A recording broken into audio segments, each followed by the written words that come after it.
Ladies and gentlemen, thank you very much for coming along this evening, and a very warm welcome to your cool venue.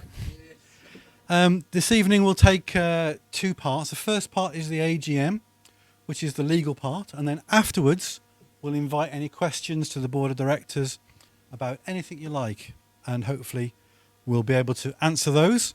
And I'd like to hand over to the chair, John McGregor. Thanks, Andy. Thanks very much. And thank you all for coming. It's different when you sit as the chair. I didn't realise quite how attractive and gorgeous you all are from this angle. It's a pleasure. Well, first I've got to thank the father of the bride. Oh no, sorry, wrong speech. No, it's a pleasure and a privilege to be speaking to you all for the first time as chairman. I hope you've all seen the annual report. It was been sent out maybe once or twice now, and as in previous years, it's a very comprehensive document. And I and the rest of the board are pleased to present it to you. And as I say in the report, I offer a thank you to the outgoing chair, Phil Morris-Jones, who handed over the reins to me during the year. And as you know, Phil got us here. Phil guided us through some very significant developments over the many years that he was at the helm, and I'm pleased he remains on the board, continuing to lend me his vast knowledge and keep me straight as we go. 2024 was a difficult and transitional year for us. The impact of the Hollywood writers' strike shouldn't be underestimated. It meant that there weren't as many attractive films for us, and we know what makes an orbit film. The Salt Path is an orbit film. And there weren't so many of those, really. And actually, during the year itself, we experienced an 11% dip in our planned expectations of traffic and profit. But by the end of the year, when the newer films started to come back through, things picked up significantly. And we ended the year within 1% of where the target would have been had there been no strike. But also there were other things going on. Not that you would have seen it, but we were going through very many design stages and phases, looking at the forthcoming renovation. And as these things work, it proceeded through 2024 extremely slowly.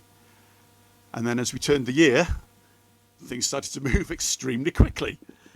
And you can now start to see some of the changes, or at least some of the disruption that the changes are creating, as we've had to close the kitchen for a while, for example. There's been banging, crashing. The occasional swear word may have been heard. The pigeons are a bit upset. Some of them have been evicted. But through 24, we worked very closely with Telford and Wrekin Council and something called their BIT team. That's small b, small I, big T, BIT team. It stands for Architectural Design and Building Services. Which isn't BIT. Somehow. I don't know quite how. But they and the design contractor Paveways, who melded into the build contractor Paveways, worked through all of this with us, and they are in the thick of it with us now. And for me, anyway, it's been really thrilling to see, the drawings, many of which we incorporated in the report this time, and some of them are on the banners outside there. Seeing them come to life a little bit has been fantastic. It's a big step for us, for the society. We've had this building for 5 years? 6. 6 years. But the upper floors have more or less been untouched. 7. Did we break a mirror? Yeah. But they've been more or less untouched. I don't know if any of you took the guided tours through I think we had 250 people, something like that round. But those that did were amazed, I think, at the amount of space that's in there, the potential that the floors have to offer. And now we've knocked a few of those dividing walls down, and some of the rooms are very, very big indeed. You can really see that this is going to be very special.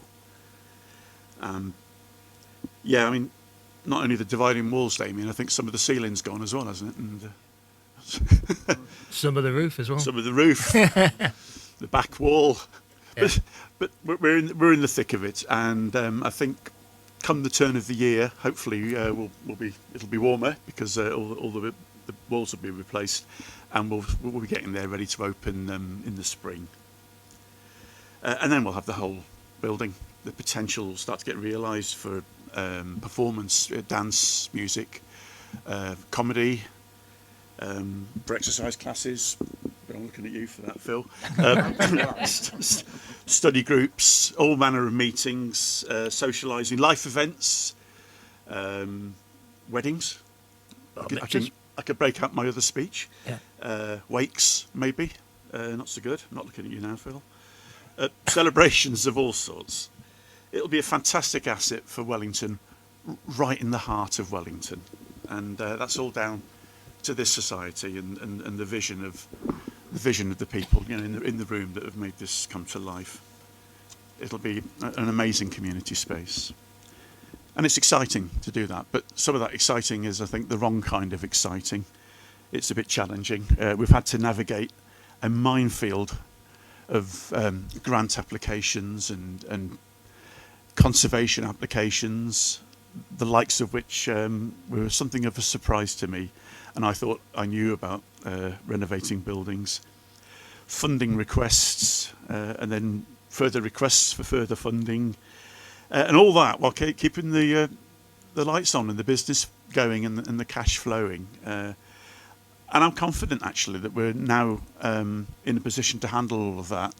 We end the year in some surplus, and with a good way forward on what we need to do to get the rest of this done. And that's down to my emotional support financial director, the stalwart, nay, Stalwart, eh? indefatigable, indefatigable, Indefatigable. indefatigable. Anybody? Yeah. Indefatigable. Yeah. Ray Hughes, without whom we simply wouldn't be here. But that's the numbers and the plans, and it's all in the report. But the reality is, it's not the numbers and the plans; it's the people. And so, from me, my first conversation with you as chair, I'd like to thank, in a very heartfelt way, our incredible volunteers, some of whom are here. Thank you. You keep the day-to-day running so smoothly. You're the personality of the Orbit. The hard-working Orbit management team, is he awake at the back there? And all who sail in him. My fellow board members, for their support and the vision that they have had and we have collectively. And then last, but by no means least, yourselves, the shareholders, the cinema patrons, the cafe users, the knitting circles, the quiz attendees who defeated me last quiz, but I don't hold a grudge. Supported us. You continue to support us. You're sticking with us during this slightly more chaotic time than we would like, and I thank you for that. And we've all come a long way, but I can assure you the best is yet to come. This time next year, I imagine we'll be standing up on the overspill area, the gallery area, up the stairs, admiring the view out to the churchyard, in a redeveloped Orbit, much better equipped to serve our community for years to come. But thank you once again, for your continued support. Let's go on with the meeting. Thank you, Mr. Chairman. I think when I stepped down, I found the ideal guy to take my place. And I'm sure you will agree with that, the way he's performed tonight. Can you show your appreciation, please?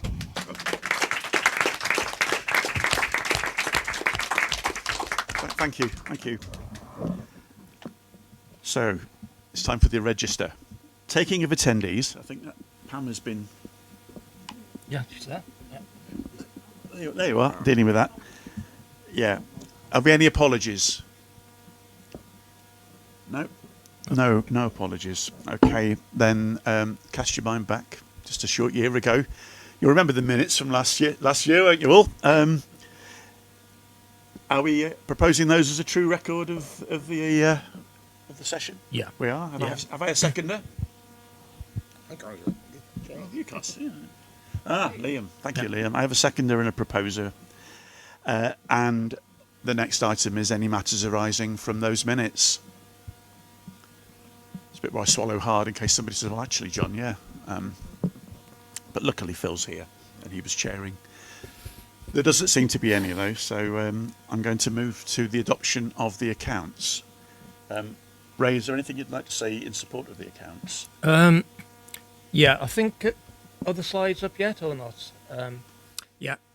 I think the first thing to say is that we had no right to make a profit last year, but we did.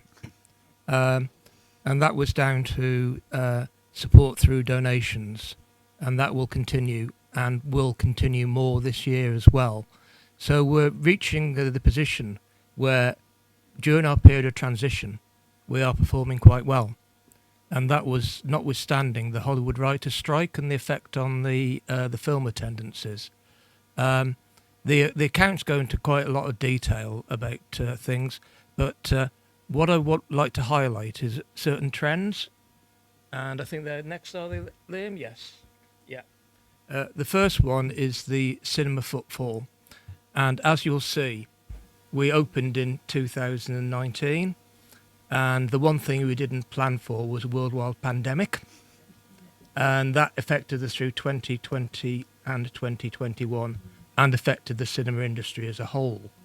And even now, the cinema industry hasn't recovered to the 2019 levels. I've done basically some extrapolations, and we should be by now on the basis of the first year's footfall. We should be getting something like about 15,000, but we're closer to 20,000 people coming. What I do is each year I look at the previous year's target and actually add on two factors. The first one is that when we saw the old market hall very, very early on, they were incredibly helpful to us, and they gave us their figures for footfall for their first 8 years of opening, and that was basically an organic growth of 2.2%. And on top of that, I've actually added a further 1.5% for the growth in Telford population between now and 2031. So I should be getting something like about 3.5% increase each year because of that. But we've blown that out the water every single year. This year we got a target of just shy of 20,000, and we've just shy of 10,000 for the first half of the year. So even though I got a target of 19,955, is it? Yeah, 959. I think we will hopefully breach the 20,000 mark, which will be very good. So we are actually increasing over and beyond what we target as expectations, and over and beyond what the national performance is. Like last year, the national performance was the same for 2024 as for 2023, and we had something like a 4% increase on top of that. So we're doing well on under whatever yardstick you want to on cinema footfall. What's the next one, Liam? I don't remember. This is the turnover. Yeah. So you can see that, you know, our turnover has gone up. Turnover is a little bit of a strange beast, and for 2020 we had a rather large donation to actually fund phase one. But when we're looking at in terms of the turnover, the trading turnover of the business, it has actually gone up every year, and we're now at a position where we're ahead of the 2020 figure by any parameter whatsoever. So the next one is reserves. Yeah, very important that we have capital and reserves, and what those are, there's share capital. We've got a minor revaluation reserve, but the other is retained profits, and the retained profits are the excess of assets over liabilities. So we've got reserves of over 650,000, which when you consider when we actually opened in 2018 would have been the first year we didn't have a operating cinema. We had reserves of 44,000. So we've done pretty good, really. So we're not going anywhere in a hurry. That's what that's saying, anyway. And the final one was. Oh, the combined figures, yeah. So you see, everything is going upwards. Sorry, everything is going upwards, yeah. So, if anyone's got any particular questions about the accounts, can you let me know? And if you haven't got any, I would say we can adopt the accounts. In which case, we have a Okay, proposer. cheers, Dave. Do we have a seconder? And we have a Oh, thank you. seconder. Yeah. Thank you. Okay. Thank you, gentlemen. Yeah. Oh, we know who you are. There he is. Yeah. The next item on the agenda, then, with those accounts duly adopted, is how are we going to apply the profits? I think Yeah. sits with So you it's still, Ray, I think. again with me. Yeah. I would say that long term, we're hoping that we'll have sufficient reserves that we can apply any profits in future years to actually being a grantor for other artistic activities outside the four corners of this building. We're not there at the moment, so what I propose is the profits we've got are applied for the continuation development of the society. Yeah. Okay. Do you have any specifics in mind for that, and do we need to take a vote on that? We need to take a vote, but We I should mean, take effectively, it's well, I say it's really we just retain the profits Okay. forward. Yeah. So the proposal on the table is that we retain the profits that we've currently got. We've got a long-term aim, obviously, of being a grantor to projects in Wellington. So Barry White. what we have on the table then from Ray is a proposal that we retain the profits at the moment in support of our long-term aim of eventually being able to grant monies out to arts projects in Wellington. But for the moment, it's to strengthen and further bolster the society itself. So effectively what's on the table here is that we roll these profits forward for the time being. I'm sure it won't be too long before we come back to you with the proposals about how we might use this money, but at the moment I think we're still in build-up mode ourselves, and we are making sure that we're insuring ourselves against any uncertainties. So on the basis that the society will roll those proposals forward, do I have a proposer for that? And Mr. Robert Saunders, thank you. Do I have a seconder? Pauline. Pauline, thank you very much. Okay. Well, actually, it's nicer like this, isn't it? The next item on the agenda is the re-election of directors, but one of them is me.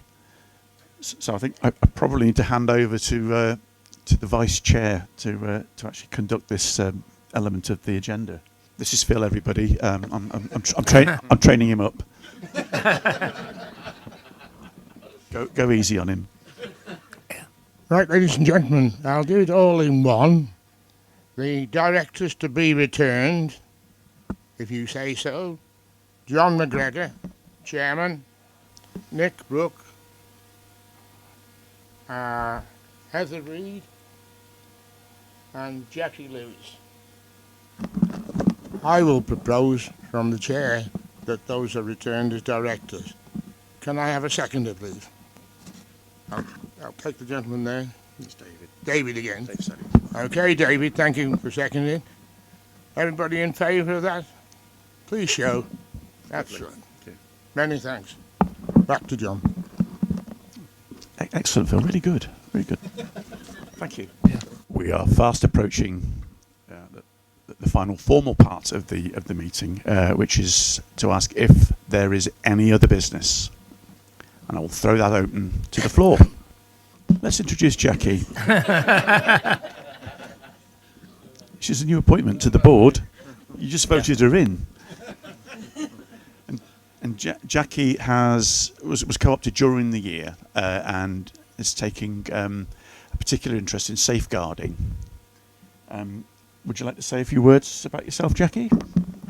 Yes, so I have a background both of working with vulnerable groups, particularly people with learning disabilities and neurodiversity.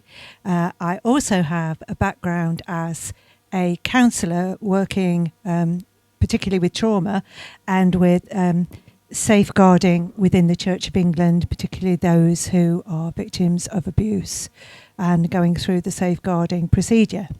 So I have a double background, if you like. I also have a business background and various fundraising elements. So I have quite a broad reach of things, which will hopefully be useful to you as the time goes on. Thank you. And it's already proving it's worth, Jackie, having you on board. But the experience you've got in the business and the grant field may well become very handy as we progress through the current project. So thanks. Welcome. Any other business, Liam? Anybody else? No? One of these days I'll introduce Liam to you all. and that'll be very interesting indeed. Well, thank you all. I think I'm going to hand over to MC Andy now that we've concluded the formal part of the AGM. Thank you, John. So now's the time where you get to ask your questions of the board of directors, and I'm sure you've got lots of questions. Dave, I knew you were going to be first. You just wait till I come along and get the microphone so that everybody else can hear what your question is. I was interested in your comment early on about the lack of, or the paucity of films available in 2024 and how things might have improved since then. One of the things I did notice when I spent some time in the Southern Hemisphere, the film industry is going through a hell of a time out there. And actually, as of today, because I know people well connected with the film industry, things haven't really improved for film production in that part of the world, and worldwide things aren't as good, specifically around films, more so than maybe streaming. So, but that's just the context of my question is how do the directors and with your connections, I know you have good connections in through your manager, I think, into the film industry and into the supply chain. How do you folks see things for actually things that are going to appear on our screen, given that whatever happens in film production today, it's normally about 2 or possibly sometimes 3 years before it actually reaches the screen? Well, one of our directors, Anne, is very well connected, and some of you would have seen her Q&A in the year for the film Chuck Chuck Baby, which was something that she'd be very closely involved in. And going forward, she's actually looking at setting up offices in Birmingham for a couple of projects she's got in the Midlands. And she has been a good conduit to us for maybe getting a handle on what's out there. And is very defensive of the film industry. So if one of our directors says something like, it's no good, we just haven't got any good films, Anne has something to say about that. But the truth of the matter is, I think there was a paucity of American films, but some of our strength is in the British film industry, and I think of some cracking films that we had in 24. Mrs. Harris Goes to Paris. That was 23. That was 23. Yeah. Wicked little. I'll help you out. Wicked Little Letters. Wicked Little Letters. Yeah. We could edit that, can't we? In the mix. But the British films helped us. The other thing that I didn't get commented on earlier, but obviously we've done very well with the National Theatre, and some of those. I guess it's live stream type events have been absolutely fantastic and a brilliant thing for somebody in Wellington to be able just to go and see that rather than the whole, plan a trip to London, probably an overnight, very expensive way to see the thing. Ray and I saw Dr. Strangelove here, and that was absolutely amazing, really, really good. So I think we're probably shielded a little bit in the Northern Hemisphere because we do have an industry of our own in terms of the British films and some of the European films that we've shown. I think things are better. I'm not so sure why things aren't getting better in South Africa. Yeah, no, I'm more talking about international film production. There's a huge industry in South Africa, Portugal, other parts of the world, which are very attractive and made very attractive for production companies. I'm more talking about there's a lack of production, there's a slowdown in production of certain types of films all over the world. And I was just wondering, your brilliant answers, and I think, you've pivoted to the National Theatre stuff and all the other stuff you're doing, and I have no concern as to I just thought I'd ask what your thoughts were on this. One other point though, Dave, we have a slate, if you will. We get a lot of notice about films that are upcoming, because there are decisions to be made. We've only got one screen. What should we show? When should we show it? And obviously the price we pay for the film varies depending on how quickly we show it. So Mission Impossible, we took more or less on release, which was a bit of a risk for us, which paid off though. Other films will let the multiplexes deal with them for a while, then we'll get them later. So we know what's coming up and we can plan accordingly. So that's part of how we deal with perhaps some of the quality concerns. As a matter of interest, that my niece was on the Mission Impossible set in South Africa, northern part of South Africa, and I think it was way back in 2021 when we were out there, or 2022. And it's amazing it's only been released this year. Midweek Wonders. Midweek Wonders. Yeah. If I can just do a bit more, you need to discriminate between independent cinemas and multiplexes, because they are very, very different sort of markets. And well, that's why we've got everyone here, isn't it? Really, yeah. We get roughly about 4% of the turnover in Telford, which, considering, I think that's pretty good considering we started from scratch in five or 6 years. But within that, we get certain classes of films where we get more turnover than the multiplexes do. Say, for example, the Penguin lessons we had, we got 30% of the turnover. And then things like Deadpool and Wolverine, that sort of stuff, we get 0.98% of turnover, something like that. But we feel obliged to show them because there is a market for them. So, and again, as John was alluding to the satellite screenings, we actually get 66% of the borough turnover because, first of all, they don't promote them particularly well, the multiplexes, and secondly, they'll charge 25 quid a ticket, where we charge 17.5 or whatever we charge. So we do extremely well on those. That was one of the best investments we got when Wellington Town Council gave us a grant of 800 to get the equipment in.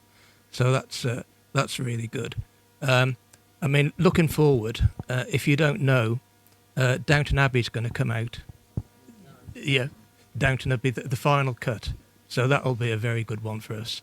But quite disappointingly, the Thursday Murder Club, which is Richard Osman's, Netflix have produced the film, and it's going to come out on stream in about the 28th of August, and they're going to actually release it in cinemas on the 22nd of August, but only to 30 cinemas, so they can actually qualify for an award, but we won't be able to get that, and that is a big disappointment, because I think we could have got 1,000 people for that. So that is one of the difficulties. But overall, if it's British, if it's a drama, you tend to love those, don't you? Yeah, and they're our bread and butter. Yeah. And any more questions? Anybody else? Yeah.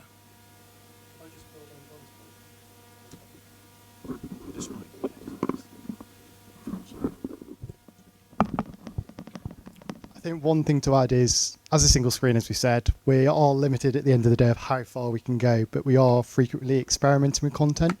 So this year alone, we tried the likes of Eurovision. We've never screened that before. We had almost a sellout screening, and we've had people like, "What are you doing it next year? Can you do X, Y, and Z? Can you have voting cards?" And we've done others that haven't been done so well, but we learn from each occurrence. And not every genre is going to interest everyone. There's been some films that people are like, "What have I just watched? Like, why did you even screen it?" But if we didn't screen it, you wouldn't know. So unless we try, we don't know. And in the 3 or 4 years, I know Ray and Damien work hard with our independent cinema office who help us curate our programme. And we're constantly evolving how we're done. Hopefully better than we were when we first opened, but we're always learning. And we're always willing to take feedback on as well. And we're also working to expand our audiences. So like Caroline touched on, Midweek Wonders was to try and bring more independent releases that hadn't been through the normal multiplexes, that wouldn't be in the borough unless we went through that path. So giving you exposure to new types of content, some good, some not so good. Good thing Anne's not here. And we're experimenting with new things, like we're collaborating with all the independent cinemas in Shropshire with a cultural remix. So we've got Old Market Hall on board, Wem Town Hall and Ludlow Assembly Rooms, and we're doing a film festival in July with them.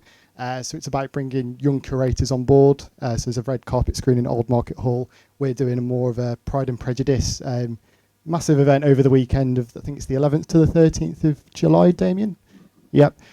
So we're constantly evaluating how we can, expand our audience in all demographics, in all interests, whilst boosting what we value currently as well. Yeah, could Liam, I just add sorry. something on the Midweek Wonders?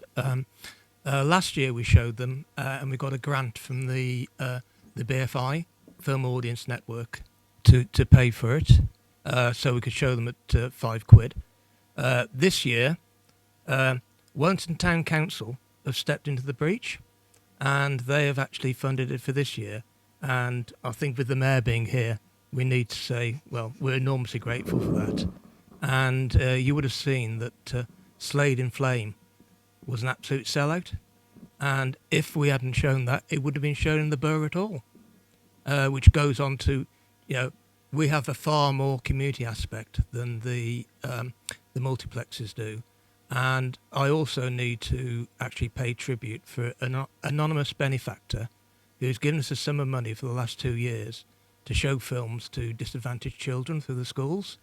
And I think everyone to speak here who's been there, to see the smiles on the children's faces when they come out is reward itself as far as we're concerned.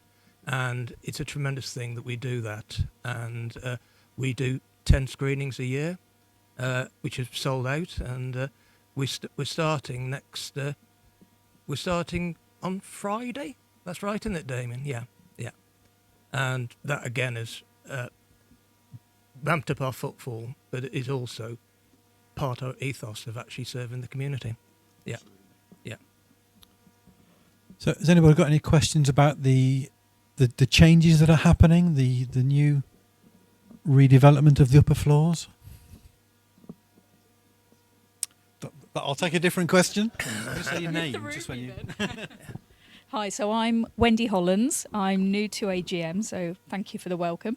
I've got to say, 10 years ago, Ray, you stopped me. You a dog? You're a dog? My dog, You're lovely. Everyone knows my dog before they know me. So it was Wellington Midsummer Fair. Yeah. And 10 years ago, you stopped me to see if I would buy a share in an idea. Yeah. And I bought that share and put it away. And that was that, really. Mm. But the advances that you've made have been absolutely phenomenal, and I am now so excited. I came and did the tour.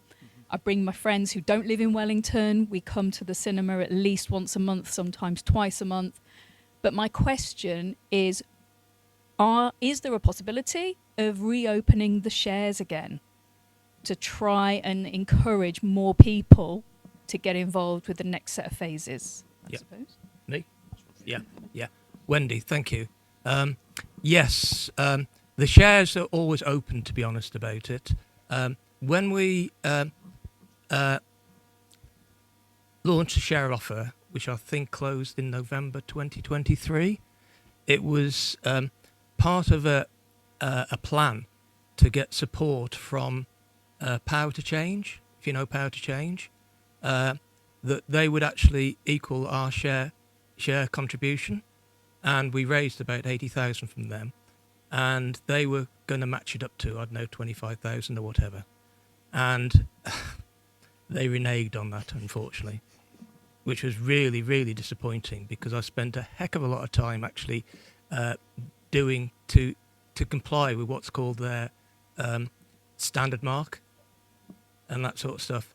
But the shares are always open, and I think we were talking about this beforehand, Liam, that if we can actually use this meeting as a forum to try and encourage people to invest, that would be great. And also, if you wanted to, you can actually add on to your existing shareholding if you want to. It's a £10 minimum subscription. But alternatively, what we've had is that people, and one person in particular, has made a substantial, and when I say substantial, it really is a substantial donation. I'm not going to say what the amount is, they won't identify the person. But if you actually make donations as opposed to subscribe for further shares, we can then gift aid it and get 25% on top of that. But yeah, I'm always looking for new members. It's something that when we come for grant applications, the two questions they ask is there a community need for it? And have you engaged with the community? And we say, yes, there's a community need for it. And we have engaged with the community because we've got 1,000 people who've actually bought shares in it. And it still doesn't persuade grantors, I'm afraid. But the more people we get who are actually investing in shares, the greater. I think for me, it's great, because what you're doing, you're making a public declaration that you're supporting the aims of the society, which is to make Wellington a better place to live in. Yeah. So, Ladies and gentlemen, when you do become a shareholder, also take advantage of our WOW card, and then you might get most of it back again. But every pound you spend one way or other will go towards this building, and we still need a few pounds. So keep on. Yes, let's have some more shares. There's plenty of room. We've got 1,000 shareholders at the moment. Let's try and make it another 1,000.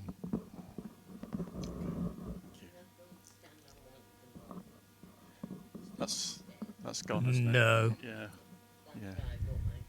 Yeah. Do you know, I'll tell a story about that unfortunately is not involved anymore with Jack Evans, but she was very sort of pushing people. And she said to one guy, would you buy shares? And he says, I won't, because it's not going to happen. And he said, how do you know that? And he says, well, I'm psychic. Yeah. So I want to see him these days and see, how's your crystal ball doing these days? Yeah. Well, and thank you, Ray, for not saying make Wellington great again. It's always been great. It's always been great, Yeah. and we're going to make it greater still. But I mean, it's back to what I said, but the personality of this place, which is ours, and you know, we make that happen. It's a great place to be, and it'll be even better. I'm just suddenly had a thought with the bigger share campaign. We might end up upstairs in the bigger room and still crowded out, which would be great. Yeah. But we'll see. We'll see. I mean, the prospects are good at the moment, and it's so good to hear. So good to hear. And like Wendy said, it's not just Wellington. People coming from all over the place now. There's a few from Shrewsbury and Wolverhampton. They come on the train because we're right next to the train station. Yeah. So yeah. Well, wasn't there and South Telford. a book reading group? They've been reading The Salt Path in Madeley or somewhere, so they came down to see the film here. Yeah. Yes, yeah. Yeah. And if you come once, you know you're going to come back.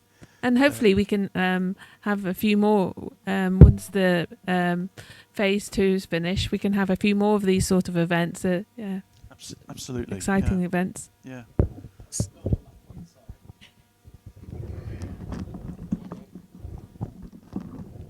I think just to add, we're quite an active board. So a lot of us either are retired. I'm working full time and doing a dissertation alongside, so it keeps me busy.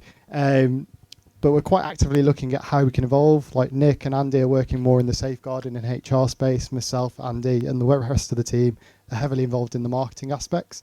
And as part of that, we're already working on plans for next year and how we're going to market and work towards growing what we've already succeeded at doing so far. So stay tuned, and later this year, like you say, a boost and a share campaign is definitely on the cards. So look out for that. I suppose if I could just add, the next generation coming up are all social media mad. And I think the Orbit's just missing a trick on not getting on board social media.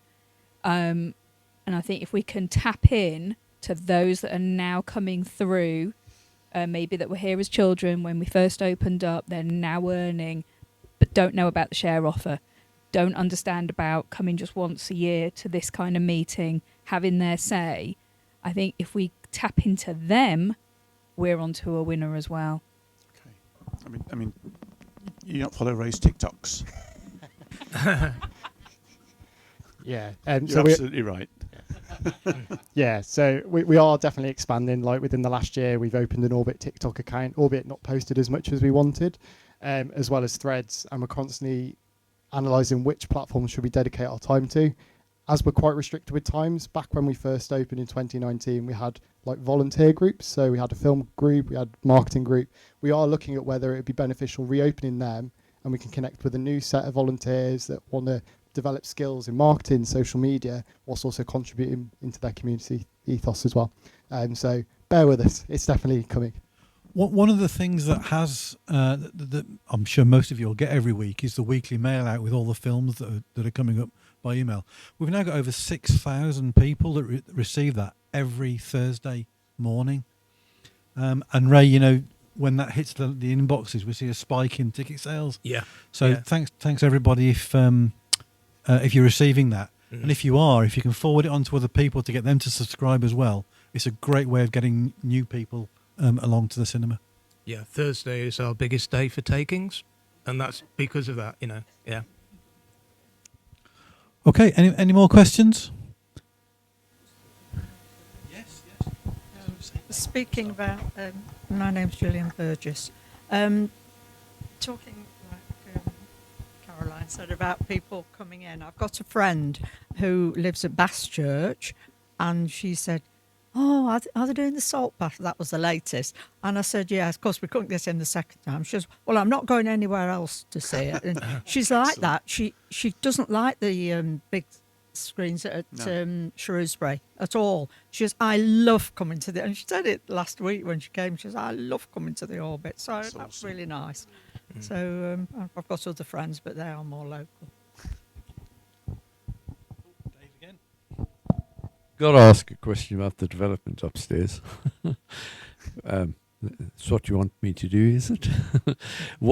Where are we with it, and what's just remind us of the timeline and where we are and when you see it coming to fruition. Okay, so we are thoroughly in what we call the build stage. There are 5 or 6 stages of the Royal Institute of British Architects. You got to do 4 different things before they stick a spade in the ground, you know. But we are there. We are in the process of putting the new lift in.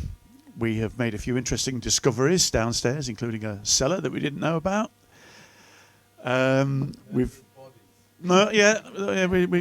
still looking. We have made the start on what some people insist on calling a dance studio, and I like performance arts studio, which is going to be a huge space. In fact, if you look on the plans, it's the bit that hasn't gone in upstairs. That's got its flooring in. That's actually now base camp for the rest of the build. That's where they'll have what the builders call their welfare, so toilets and a kettle. Polish hard hats, that sort of thing. And daily mirrors. Daily mirrors, yeah. Usual stuff. We've knocked a lot of the old dividing walls down to really open up the space, and the windows are due to go in. The new windows are due to go in the next couple of weeks, I think. I could be wrong. Yeah, July sometime. July sometime. Sometime, yeah. Sometime. Yeah. I'd like to say that the kitchen will be open now. What with it being the 30th, and I've been telling everybody it'll be open by the end of the month, but there's a little bit more to be done on that yet. And the big work is making the place watertight again. So there's a lot of work going on the roof at the moment, getting that sorted out. We've done a lot of the other stuff like clearing out asbestos and such like. So broadly take you through the timeline. We should have lift in place and the flooring down more or less through July, August time. And I say flooring, I don't mean maybe the final floor. For something like the performance studio, you'll have a base floor of plywood and then you'll put a dance surface on top.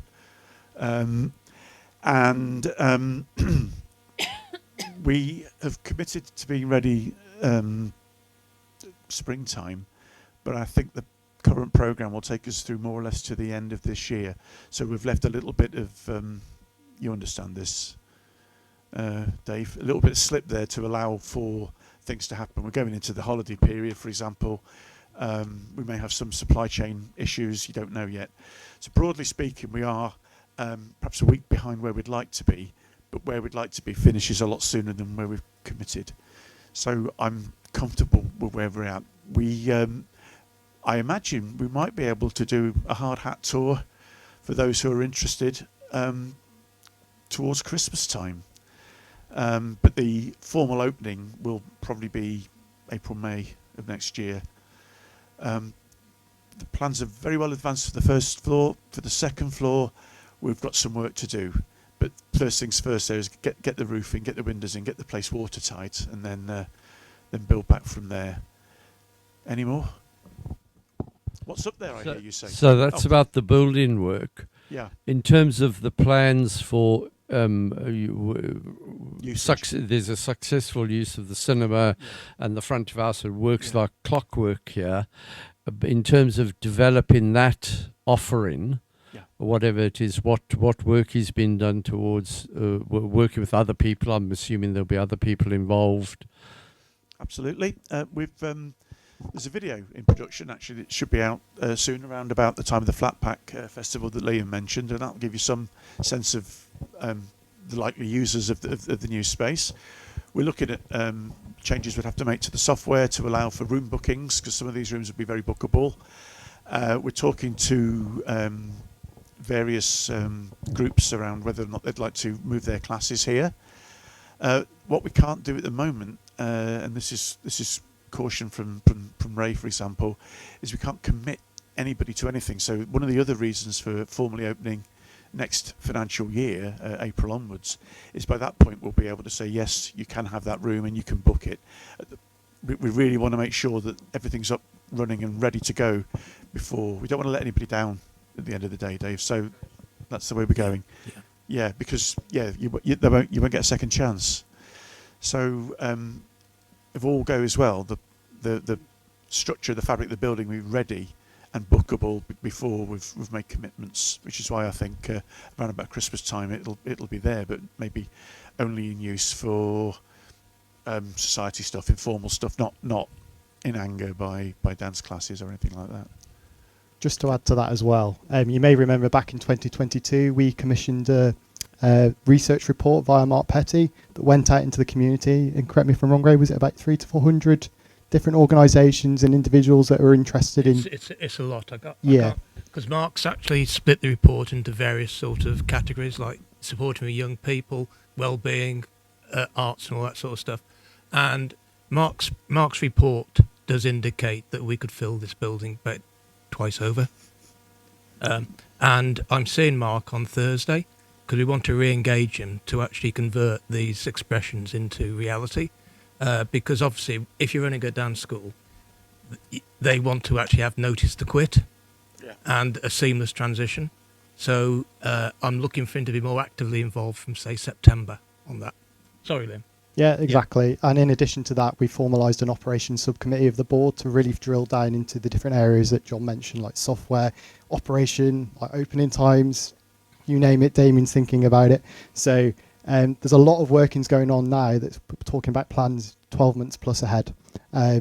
So that's that element. In terms of how you can find out more about both the progress upstairs and the timelines, we've both got physical formats and digital. So in the cafe, you notice there might be new banners.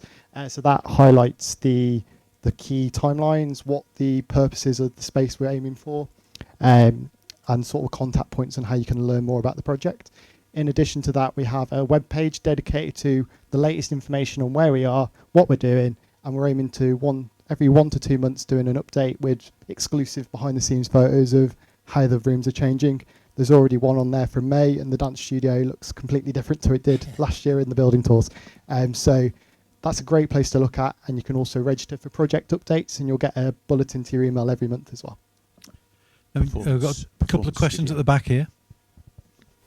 Penny Wyson, confirmed cinema goer, but also much involved with music in the area over many years. I have in various places in Russia and in Sheffield and in all sorts of places with enormous halls had to compete with a sound from another arena in the same building. Yeah. Sheffield City Hall Halley Orchestra used to have dance bands on Saturdays in the hall underneath, and the throbbing would come through in the gentler bits of Delius. Presumably, modern technology means that your sound systems will be so good that everybody can make as much racket in each bit without upsetting anybody else. In the performance studio, no one can hear you scream. I think we have had an inordinate amount of acoustic screening and installation and things visited on us by our architects and directors. We're very aware of it. I mean, we're absolutely aware of with the cinema today. Hence, we're very careful about when the guys are doing their work, etc. But no, we're conscious of that. The performance studio. Actually, it's not hasn't got anything below it. I don't think. I think it's just the kitchen. It's just the kitchen below, so that should be okay. The gallery upstairs, those are a little bit more concerning, but the plans incorporate sufficient acoustic baffling, etc. Whether it contain the Halley, I don't know. Yeah. Maybe we'll get a chance to find out one of these days. Yeah. But we're aware of that, and that has been taken, I hope, into consideration. But what you find with the cinema is you can't hear the cinema in there. You can't hear the cinema through there. No. We took the Shropshire Symphony Orchestra. I can shout. We took the Shropshire Symphony Orchestra to Russia. Yeah. And we were in a palace of culture, pre-Glasnost, Yeah. with a rock band underneath us. Oh, right. And the whole building was resonating. The whole thing was Yeah. throbbing solid. You couldn't hear the sound, but the building was vibrating. Right, yeah, because at the moment, only Damien would know that, or people, you can hear the cinema from the office, but that will be rectified, won't it, Damien? That you won't be able to hear the cinema upstairs, and by the same token, you won't be able to hear the noise from upstairs going downstairs as well. Yeah, and that's part of the acoustician's work. Yeah, the acoustic engineer. Yeah. He was a sound guy. Okay. Okay, on that note, I think we'll have the next question from Beth. Hello. I volunteer in the kitchen with Libby, who's brilliant. We're just wondering when the kitchen will be open. Sue. I too am wondering when the kitchen will be open. Damien, and everybody, a vote of thanks to Damien for making sure we got Downton Abbey in. It's a particularly special film for him. Have you any insight into? Are we seeing them on Wednesday? We will be meeting. Where we meet regularly with the build guys. We meet on a fortnightly basis. I think actually Wednesday's probably the formal program board as well, so they have to kind of pony up any plan changes at that point. Do we have a site? I mean, recognising that once they've cleared that area, we're going to have to spend a couple of days at least cleaning it down and bringing it back into good fettle. Yeah, it's a bit dusty at the moment. Imagine. We're hoping, all going well, spoke to site manager last week, who's actually on holiday this week. He's gone abroad somewhere to see his family. They're hoping, all going well, they're going to pretty much do the majority of the work this week. As at the moment, above the kitchen, just outside, there is a majorly big hole. So we can't go back in there because obviously it is a building site. They've been in today, this morning, all day, starting to build a new floor there. So hopefully by the end of this week, all going well, we should be moving slowly into the kitchen, hopefully in the next 2 weeks. But I can't guarantee that. It just depends on how much work they're still finding things in the middle of walls and floors that they weren't expecting, which is quite funny when they show me what's there, especially when there's things that won't move either. So yeah, hopefully in the next 2 weeks we should be getting our full kitchen back, but it's going to take us a while to give it a good clean, as it is very, very dusty back there. Now Dave and I come from a project management background, and nobody wants to hear the word hopefully in a programme meeting. But we're meeting them on Wednesday, as Ray reminded me, and so we'll press them to get a firm date. I mean, we need to think about that because we want to get the full menu back up and running, and whether we like it or not, having the mini kitchen at the front there is not ideal, either for the cafe users or for our team. So we will be pushing to get that one done. They have done amazingly well. Oh yeah, absolutely have. Yeah. Absolutely have. I'm not, we've made the best of it, and we've kept it on, and so much better to do that than to close down or just do coffees or something like that. But the sooner we can do that, I think you'll see generally then it'll all go quiet again, because the work itself will move upstairs. You won't be the visible signs that you're currently seeing, and we're back to wondering what progress is being made. So it's a milestone, I think, when we do vacate the ground floor. So let's wait and see. But Wednesday we'll be asking for the updated plan. Yeah, I think one of the issues is that people don't like drinking, or certain people do not like drinking out of paper cups, and we have to do that because the dishwasher's out of action. Yeah, so hopefully when we get the crockery back, that will. Well, I've got my own cup, so I don't care. Yeah. Pauline, No? you were asking beforehand about the lift. You were worried about the lift. Yeah. You know, I haven't mentioned it this year. You know, Ray, I haven't mentioned it this year. But what kind of lift is it? Is it going to be one that'll fit a decent wheelchair in, knowing that people have these like enormous scooters and that, you know? I've been on holiday where you had to dismantle parts of the wheelchair with the person in it, push them in, press a button and run upstairs to get them out. And you take it. Yeah. The specification is for a person in a wheelchair and a companion, so it should be big enough.